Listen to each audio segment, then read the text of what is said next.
Today's episode is brought to you by Positively Productive Systems, whose mission is to be the antidote to your stress and to provide compassionate productivity resources and coaching that help you heal and achieve. Be sure to check out both free and paid resources at positivelyproductive.com/resources. Let me be very clear here. I am in no way saying hard work or a solid work ethic isn't good. I take great pride in mine. The issue is when you believe that hard work is the only way to succeed. That, my dedicated listener, is a sure sign you are part of the hustle culture. And thankfully, we're chatting now, and my intention is to help you see a better way. Why? Because hustle leads to burnout. Constantly pushing means ignoring your abilities and needs, which ultimately end in achieving something to your detriment, if you even achieve it at all.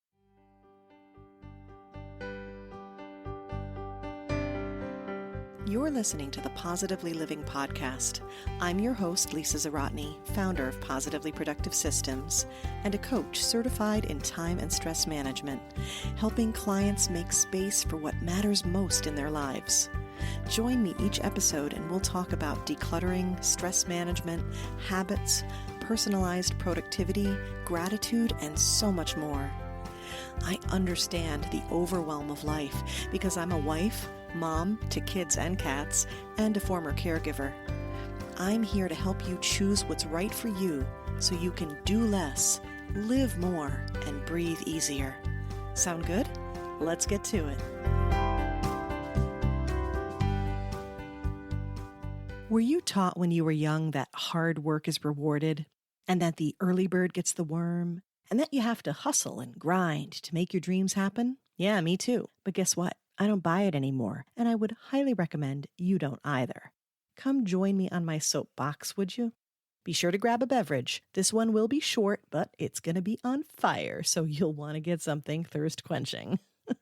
Before I get into it, I want to thank you so much for spending time with me here on the Positively Living Podcast. Your time as a listener has boosted my passion project that I started a little over a year ago to the top 5% of podcasts worldwide, according to Listen Notes.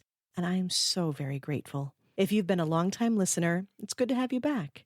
And if you've just jumped in with me, welcome.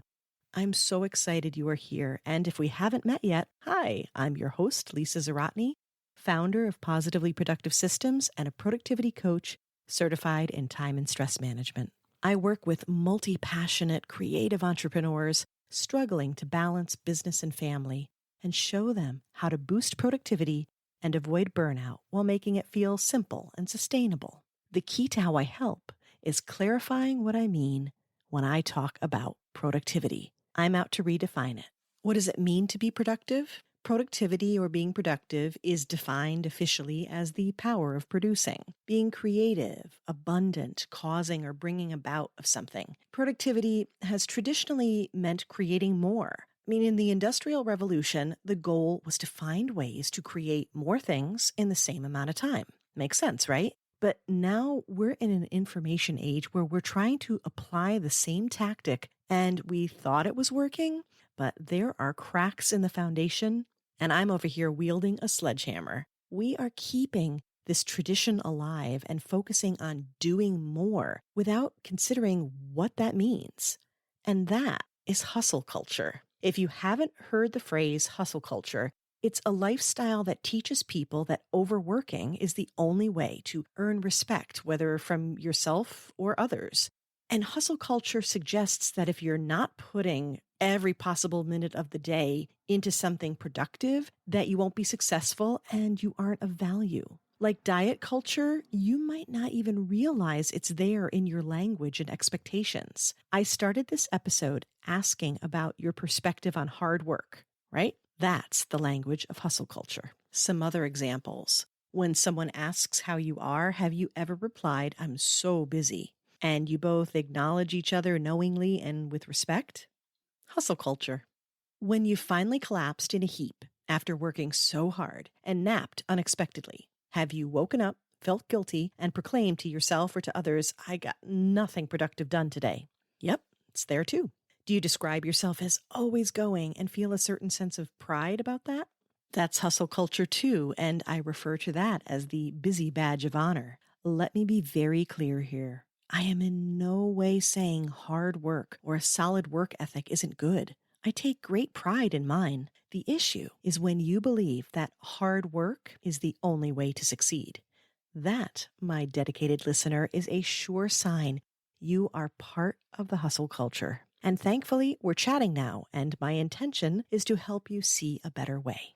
Why? Because hustle leads to burnout. Constantly pushing means ignoring your abilities and needs, which ultimately end in achieving something to your detriment, if you even achieve it at all. There's a viral quote flying around that says, "Don't stop when you're tired, stop when you're done." Seriously? How is this okay? The answer to achieving more isn't doing more, and especially not doing more all at once so that you push past limits that are set for a reason. You are incredible. You are hardworking and dedicated, and you may create amazing things, but there is always a cost, especially if you push to do it. Do you want that cost to be you?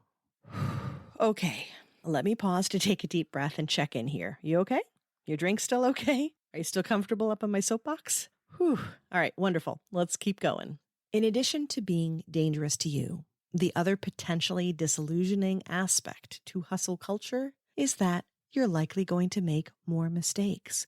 Working harder doesn't automatically equal working better. As a matter of fact, it's quite often the opposite. You are more inclined to make mistakes, and the quality of your effort starts dragging. In Chris Bailey's book, The Productivity Project, which has a chapter called Sleeping Your Way to Productivity, which will be another podcast episode, he addresses the instinct we have to work longer hours when we need to get something done. We all do it. I've done it tons of times. And he did an experiment on himself, which is what the whole book is based on, trying 20 hours one week and then 90 the next. And he found out that he only accomplished a bit more in the 90-hour week. Let me repeat that. He only accomplished a bit more in a week with 70 more hours of work. I know it sounds crazy, right? But it makes sense when you think about how you're approaching what you're doing. There's a critical tipping point of productivity where no matter how much you keep pushing, you aren't going to achieve more. The only thing you're going to achieve is burnout. So then I ask you, what's the point? Welcome to the positively productive world where we focus on redefining what it means to be productive and discover better ways to do it while having fun. And together, we're figuring out how to work smarter and happier and to do less, yet live more. See, instead of trying to be active and busy, we're opting for less effort with more results. I mean, how amazing does that sound, right? It's doable. Okay, some of that comes from choosing what we do, and more importantly, what we don't do. Selectivity is key. And some of it comes from choosing how we do it that makes the most sense for us. When you look at your schedule, are you struggling to be productive or blocked by being busy? You want to be productive, but sometimes there's confusion as to what that might mean for you. You've researched time management and watched trainings and probably have a drawer full of incomplete planners in trying to track your time the best you possibly can. You know what productivity can be in theory, accomplishing more through the techniques that are taught by so many. But if you lack clarity beyond the techniques, if you don't know what truly needs to be done and how to do it the best way for you, you'll fall into a busy trap. Even trying productivity techniques themselves to see what will work for you can keep you from being productive. You started your business to have more freedom and more impact, right? Working harder and longer, feeling overwhelmed and frustrated was not part of the plan. Too many entrepreneurs have a business that's running them instead of them running the business. And hustle culture just adds fuel to that fire. So, are you with me on claiming independence from the hustle? Great. Now, how do we do that? Here are 5 actions that will help you shift your approach. 1, becoming aware. The first step is spotting it and maybe admitting it. The first step is done with this episode alone, so congrats, you have 1 off your checklist.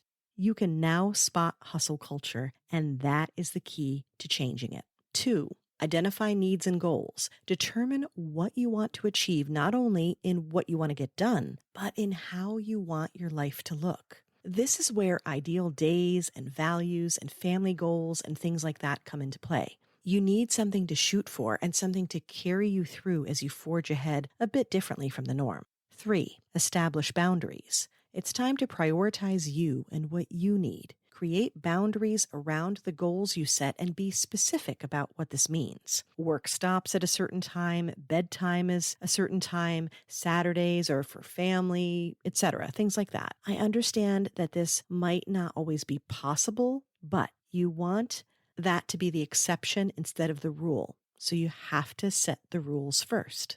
4, find support. Hustle culture is prevalent enough that you are literally surrounded by people who are still embracing the busy and determined to push through. That's why we need to stick together. Maybe it's time to come hang out with me and cancel your subscription of Workaholics Weekly.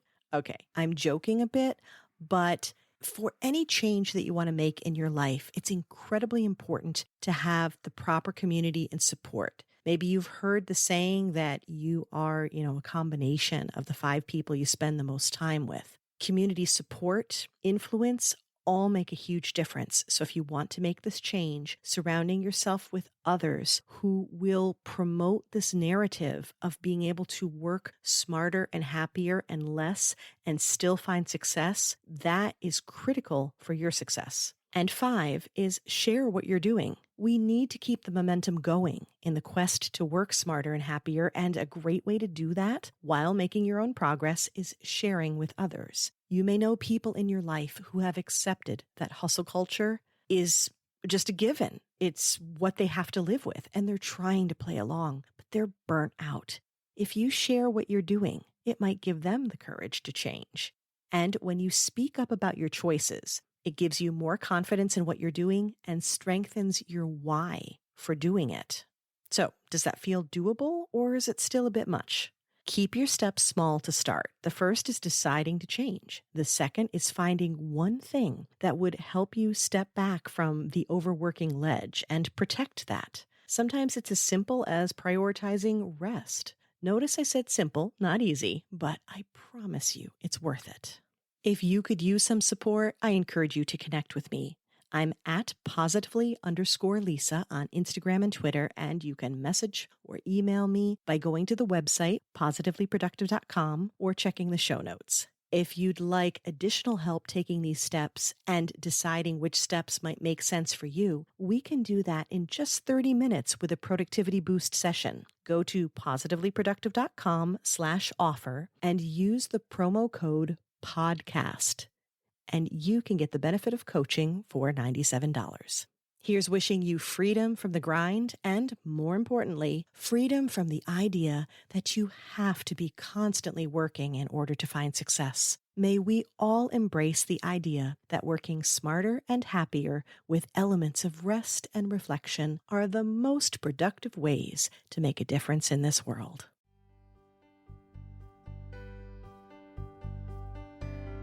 Thank you for joining me today. Your time is precious and limited, and I'm honored you chose to spend it with me.